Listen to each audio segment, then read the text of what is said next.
뽑는 입장에서 너무 이게 막 복잡하게 돼 있으면 아유 그냥 안 읽게 돼요.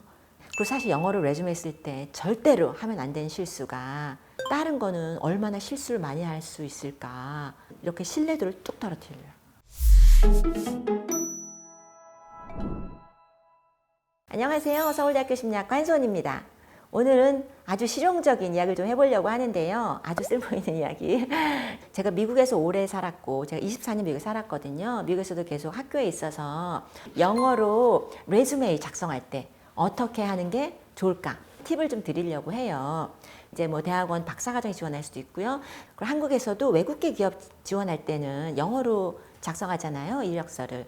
제가 제일 먼저 하고 싶은 얘기가 뭐냐면 이런 이력서 이런 거는 한 장에 딱 한눈에 보여야 돼요. 일단 이뻐야 돼요. 공간 구성이 굉장히 중요합니다. 너무 빼곡히 쓰면 또 안 되죠. 그러면 잘 눈에 안 들어오니까. 그렇지만 구조를 잘 잡아야 하지만 공간이 너무 많아서 낭비되는 공간이 있으면 안 돼요. 왜냐하면 한 장에 나를 가장 잘 표현해야 되는데 남는 공간이 있으면 아깝죠? 그래서 제가 하나 이제 두 가지 예를 들었는데 내용은 그냥 제가 아무렇게나 쓴 거니까 내용을 신경 쓰지 마시고 둘 다 싱글 스페이싱을 한 건데 하나는 이제 한글 폰트를 썼어요. 한글 폰트를 썼고 줄 간격을 너무 많이 쓴 케이스고요. 그다음에 영어로 된 것도 똑같이 싱글 스페이싱인데 훨씬 내용을 많이 넣을 수 있어요. 그 한글 폰트도 영어가 되잖아요. 그런데 영어로 쓸 때는 영어 폰트를 쓰시는 게 더 낫습니다. 저는 한글 폰트와 영어 폰트랑 너무너무 쉽게 알아볼 수 있는데 이게 줄간격이라던가 여러 가지가 한글에 더 최적화되어 있어서 영어를 쓰실 때는 영어 폰트 쓰시는 게 더 이쁘게 나와요. 추천하시는 뭐 영어 폰트 같은 게 따로 있어요? 근데 가장 평범하게 쓰는 게 좋습니다. 이럴 경우에는 그냥 우리가 뭐 타임스 뉴 로만이나 에리얼 같은 거 그냥 아주 평범한 게 좋아요. 너무 특이한 폰트를 쓰시면 안 좋은 이유가 호불호가 있잖아요. 그 폰트를 뭐 안 예쁘다 생각하시는 분도 있고 예쁘다 생각하시는 분도 있으니까 아주 흔히 쓰는 거 이런 걸 쓰시는 게 좋습니다. 뽑는 입장에서 너무 이게 막 복잡하게 돼 있으면 아유 그냥 안 읽게 돼요. 확 눈에 띄려면 정말 한눈에 이제 중요한 게 착착착 들어와야 돼요. 만약에 기업체 우리가 그럴 때는 보통 스킬 서머리, 내가 잘하는 게 뭔가 이런 걸 이제 앞에다가 먼저 넣기도 해요. 가장 중요한 거 뭐 한 4개 뭐 이 정도로 해가지고 내가 어떤 능력이 뭐가 있다 이런 거를 이렇게 쓰게 되고요. 근데 그런 걸 안 쓸 경우에는 보통 이제 에듀케이션 이렇게 해서 그걸 많이 위에다 쓰기도 하고 에듀케이션도 중요한 것만 요점만 팍팍 써야 됩니다. 예를 들어서 내가 뭐뭐뭘 전공했다. 성적은 보통 이제 들어가야 되고 거기다가 뭐 내가 이것도 했고 저것도 했고 많이 쓰는 게 그렇게 유리하진 않아요. 그리고 이제 회사에서 일한 경력을 쓴다 그러면 예를 들면은 어느 회사에서 몇 년도에서 몇 년도까지 어떤 일을 했다가 그게 딱 뭉쳐져서 한눈에 확 들어와야 돼요.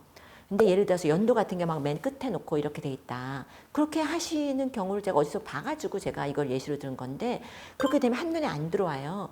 그러니까 막 찾아야 돼요. 이게 어디 있는지. 그리고 이제 사실은 자격증보다도 경험이 더 중요합니다. 자격증만 있는데 경험이 없으면 이 사람이 이걸 정말 할 수 있는지 보여주는 게 아니거든요. 제가 학생들한테 많이 하는 표현 중에 설명하는 게 아니라 보여줘야 된다는 건데요. 그러니까 예를 들어서 프로그래밍 스킬 이렇게 했어요. 쓰긴 써야 돼요. 뭐 자바, 뭐 C++, 뭐 파이썬 여러 가지 우리가 리스트를 해요. 그런데 그걸 내가 리스트업 했다고 해서 이 사람이 얼마나 이걸 쓸 수 있는지 그걸 또 보여주지는 못하고 있는 거잖아요. 그런데 우리가 경력에다가 내가 이걸로 무슨 앱을 만들어서 어디다가 런칭해서 이렇게 썼다. 그러면 이제 내가 그 정도 할 수 있다는 게 보여주는 거잖아요. 1등을 하지 않았더라도 경연대에 나갔다. 그럼 만든 거잖아요. 재능 기부한 것도 좋아요. 뭐 어르신들한테 우리가 기본적인 컴퓨터 이런 거 가르쳤다. 이런 것도 그러면 이게 컴퓨터를 가르칠 능력이 있구나. 이런 걸 보여줄 수 있는 그런 경력이 굉장히 중요합니다. 그리고 이제 우리가 뭐 시도했던 거, 스타트업을 친구들하고 만들었었다. 금방 뭐 성공을 못했더라도 이게 시도했다는 게 중요한 게 뭐냐면 우리가 직장에 갈 때 내가 모든 걸 알고 그 직장에 가는 게 아니잖아요. 거기서 또 새로운 걸 배워서 새로운 걸 할 수 있어야 되는데 새로운 걸 얼마나 빨리 할 수 있는가, 얼마나 진취적으로 배우고 하는 능력이 있는가 이런 게 중요한데 이런 걸 시도를 해봤다. 그런 게 굉장히 중요한 경력이고요. 내가 하던 여러 가지 활동들이 의외로 도움이 될 수 있어요. 근데 그게 거기다 다 써야 되는 건 아니지만 엑스트라 커리큘러 한두 줄 붙일 때 무엇을 넣을 것인가. 되게 특이하게 게임들 좋아하시나요? 게임 좀 하세요. 요즘에는 정말 게임 웬만큼 하는 게 굉장히 중요한 조건이 되고 있다고 해요. 게임화, 뭐 게이미피케이션이라는 표현 쓰잖아요. 그런데 그걸 게임을 한 번도 안 해본 사람이면 어떻게 해야 이게 재밌는 게임이 되는지 그런 걸 잘 모르잖아요. 그래서 이렇게 게임을 이제 한다는 것, 쓸모 있는 조건이 될 수 있습니다. 미국 기업이나 미국 사회에서 가장 좋아하는 건 스포츠죠. 팀 스포츠예요. 누가 뭐래도 스포츠. 저희 딸은 자기네 대학교 때 그 뉴욕 마라톤 뛴 적 있거든요. 마라톤 뛴 거를 꼭 끼워넣거든요. 사실 이런 것도 그 엑스트라 커리큘러를 넣을 때 굉장히 우리가 신중하게 어떤 게 이게 도움이 될 수 있는 것을 넣는 게 굉장히 중요하죠. 왜냐하면 미국 기업이나 이제 미국 사회에서 사회성이 굉장히 중요해요. 그 사회성을 보여줄 수 있는 칸이 팀으로 같이 스포츠도 하고 이런 걸 보여줄 수 있는 거죠. 저는 사실 가끔씩 이런 거에다가 제가 드러머다 이런 식으로도 막 꼭꼭 써놔요. 막 옛날 드러머 그냥 그 교수 합창단 제가 왜 이런 거 할 때 그런 것도 막 써놓고 막 그런 건 사실 제 일이랑 전혀 관계 없잖아요.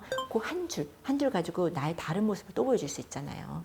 그리고 사실 영어로 레주메 쓸 때 절대로 하면 안 되는 실수가 스펠링 틀리거나 문법 틀리거나 그러니까 문법, 스펠링 이런 거 틀리는 게 정말 결정적으로 안 되는 이유가 뭐냐면요. 스펠링 하나 틀린 거 실수도 있을 수 있지 이렇게 생각하실 수 있으나 중요한 업무에서 이런 거 자잘한 실수 하나가 업무를 완전히 망칠 수 있는데 이런 거 스펠링 체크할 시간도 없다면 다른 거는 얼마나 실수를 많이 할 수 있을까 이렇게 신뢰도를 뚝 떨어뜨려요. 스펠링, 문법 이런 거는 그냥 그런 건 실수가 용납되지 않는 그런 거예요 사실. 그런 건 사실 근데 체크 한 번만 하면 되잖아요.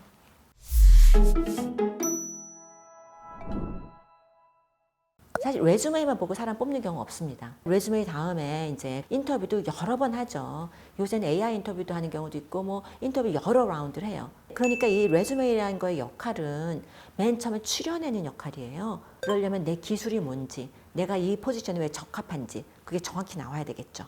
이게 분야마다 다 다르거든요. 그 분야에 맞춰서 쓰는 게 굉장히 중요하고요. 오늘은 그냥 아주 그냥 일반적으로 또 나를 어떻게 보여줘야 하는가 그런 이야기를 좀 해봤습니다.